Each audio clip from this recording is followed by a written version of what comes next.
देखिए, मध्य प्रदेश और छत्तीसगढ़ से एक मैसेज तो क्लियर है कि बीजेपी अब नए चेहरों को आगे कर रही है, खासकर तब जबकि अगले साल लोकसभा के चुनाव होने हैं। नए चेहरे में जाति और धर्म दोनों का मिश्रण है। हम आपको बताते हैं कि दो राज्यों में क्लियर मैसेज देने के बावजूद राजस्थान में कहां पर पेंच फंसा हुआ है, क्योंकि बीजेपी आलाकमान वसुंधरा को किनारे लगाने से बच रही है।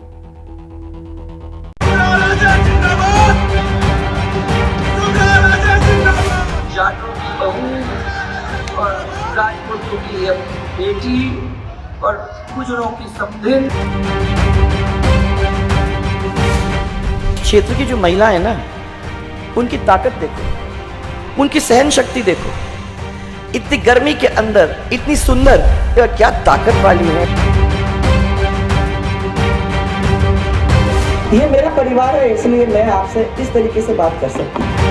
राजनीति लोग कहते हैं कि दिमाग का काम है, पर मैं मानती हूँ कि दिमाग और दिल जब तक नहीं लगता तब तक ये पूरा नहीं होता।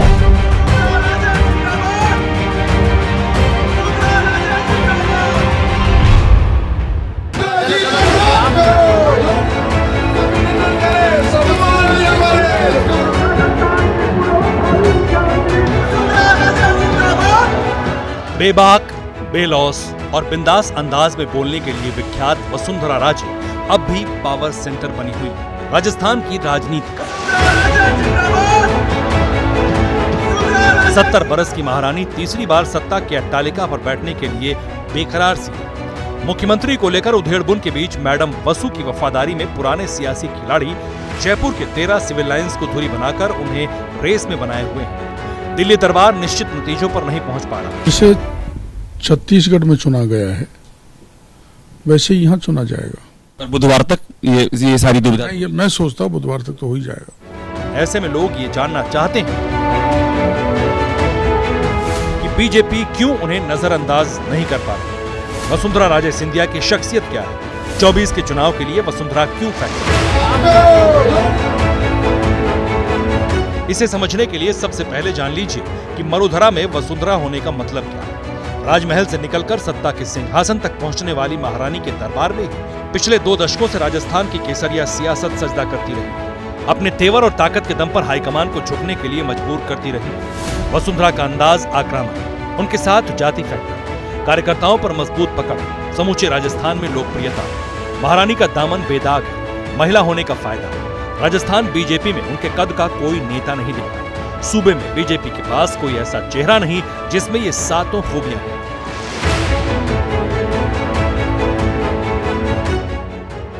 पिछले 38 साल से वसुंधरा ठसक के साथ राजनीति करती रही है। रुतबे पर रत्ती भर भी असर नहीं पड़ा।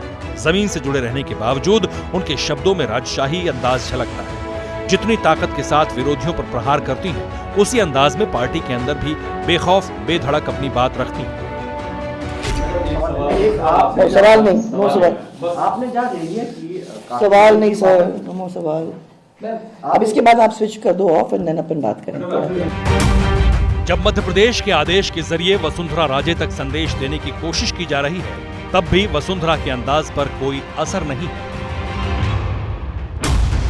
उन्होंने एक पोस्ट की और स्वाभिमान और आत्मसम्मान की बात कहकर अपने कार्यकाल में किए गए कार्यों की कुछ यूं व्याख्या की। उन्होंने पीएम मोदी का जिक्र किया, बेटियों और महिलाओं के लिए अपने काम के बारे में बताया। वसुंधरा का सिर्फ अंदाज ही आक्रामक नहीं है, वो जातीय समीकरण को साधने में भी माहिर है। वसुंधरा को वोट बैंक का अम्ब्रेला कहा जाता है। ऐसा इसलिए क्योंकि वसुंधरा राजे सिंधिया खुद राजपूत हैं। उनकी शादी जाट राजघराने में हुई है, जबकि बेटे दुष्यंत की शादी गुर्जर परिवार में हुई है। यही 3 जातियां राजस्थान की राजनीति में अहमियत रखती हैं। इनका अच्छा खासा असर है। राजस्थान में जाटों की आबादी 12% है। इस बार 31 विधायक जाट हैं, जिनमें से बीजेपी के 14 और कांग्रेस के 17। सूबे में गुर्जर की आबादी 9% है। इनके 9 विधायक हैं। 9 में से 5 बीजेपी के हैं, जबकि 3 कांग्रेस से जीतकर विधानसभा पहुंचे हैं और 1 निर्दलीय है। सूबे में राजपूतों की आबादी भी 9% है। इनके 20 विधायक हैं। इन 20 में से 17 अकेले बीजेपी में हैं, 1 कांग्रेस और 2 निर्दलीय हैं। सबसे बड़ी बात यह है कि वसुंधरा के होने से राजपूत, जाट, गुर्जर और आदिवासी वोट बेस का जो अम्ब्रेला बनता है, वो बीजेपी के परंपरागत ब्राह्मण बनिया वोट बैंक के साथ मिलकर पार्टी के वोटों का गणित अलग मुकाम पर ले जाता है। जाटों की बहू और राजपूतों की बेटी और गुजरों की समधिन और ये सब 36 के 36 कौम को आगे ले जाने के काम करने में पूरी तरह से साथ आप लोगों के कंधे से कंधा मिलाकर चलने वाले हैं। जातियों को साधते हुए वसुंधरा संगठन पर मजबूत पकड़ बनाए हुए है। कार्यकर्ताओं के बीच उनकी स्वीकार्यता काफी है। बताया जा रहा है कि 60 से 70 विधायकों पर राजे का असर है। टिकट बंटवारे में भी इसका प्रभाव दिखा था। इसी असर का नतीजा है कि चुनाव नतीजों के बाद वसुंधरा ने डिनर डिप्लोमेसी के जरिए बड़ा संदेश दिया। डिनर पॉलिटिक्स में करीब 40 से ज्यादा विधायक शामिल थे। हालांकि समर्थकों का 47 से अधिक का दावा है। 3 विधायकों ने राजे को ही सीएम बनाने की पैरवी भी की।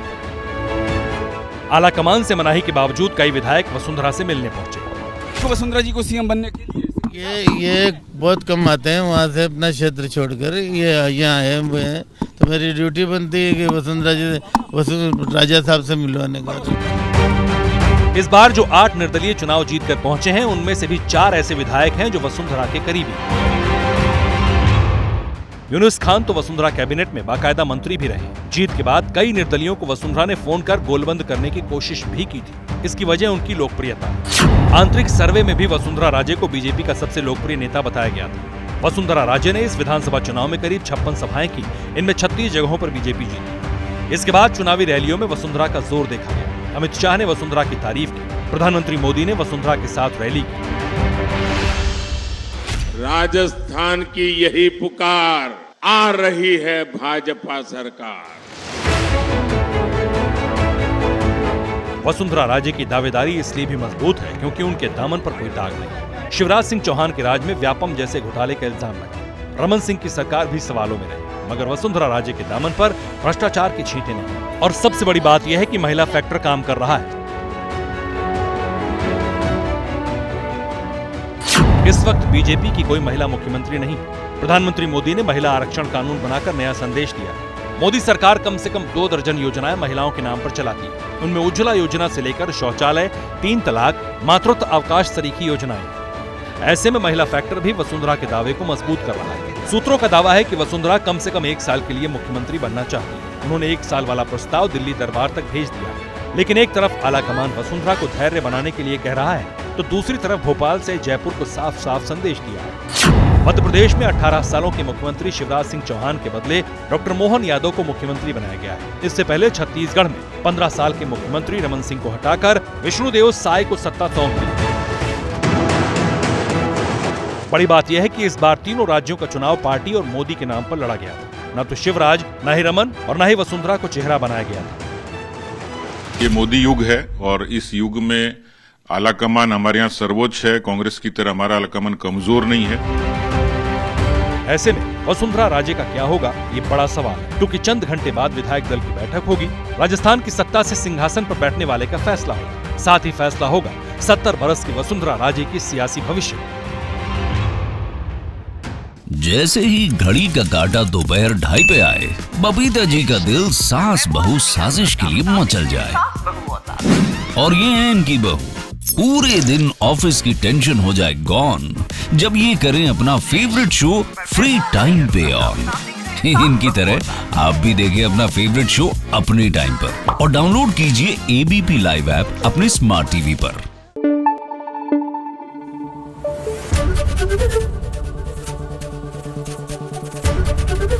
एबीपी न्यूज आपको रखे आगे।